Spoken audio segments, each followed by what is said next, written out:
Uh, David, is this the new face of the Republican Party? Is this Republican Party reform? It's a circus, and maybe they've decided that they just need a wild show to be able to attract an audience and to keep at least Republicans entertained. I mean, what's so striking, and by the way, that was a great Donald Trump impersonation.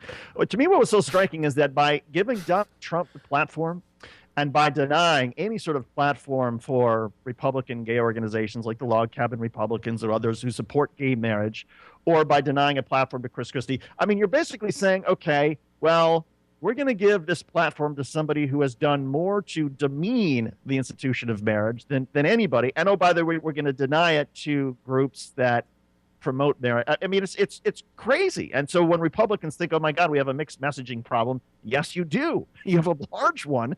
And at a certain point, Republicans have to say either we care about integrity and we're going to stand for something reasonable, and we're going to show integrity towards one another by not inviting buffoons like Donald Trump to participate in our conferences. Because at one time or another, CPAC was actually a pretty intellectually rigorous conference, a lot of interesting exchange of conservative ideas. Now it's just a freak show.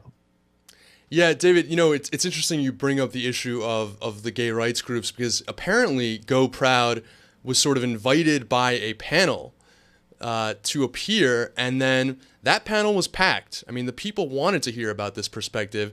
And of course, another exciting development this week, the senior senator from Ohio, or I forget if he's senior or junior, but the Republican senator from Ohio, Rob Portman, and who was one time considered a vice presidential candidate, wrote a very powerful op-ed in Politico, really the most senior Republican elected official to come out in favor of gay marriage. And he said in part he was influenced by his son, Will Portman, coming out at the age of 19 2 years ago at Yale University. Of course, he didn't come out when he was in contention for, rather, he didn't...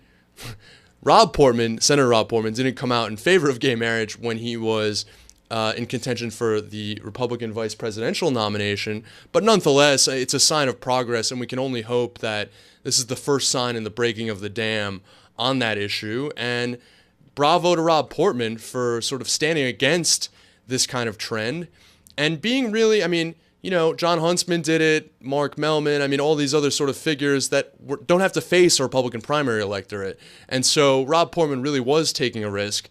And I think that that's the future. I think that in, 10, 20 years, this issue is going to be closed. And the Republican Party, particularly with the young generation and the libertarian leanings that are brewing there, are really just going to move in the pro-gay rights direction. Well, we've got a great segment ahead of us. We're going to be talking about the ban on sugary drinks in New York City and how to deal with public health issues like obesity, particularly in our inner city communities and our rural communities. A very exciting debate between Maya Rockeymoore and Catherine Mangu Ward coming up next on Take Action News. Stay tuned. And of course, subscribe to us on YouTube, youtube.com/TakeActionNewsTV.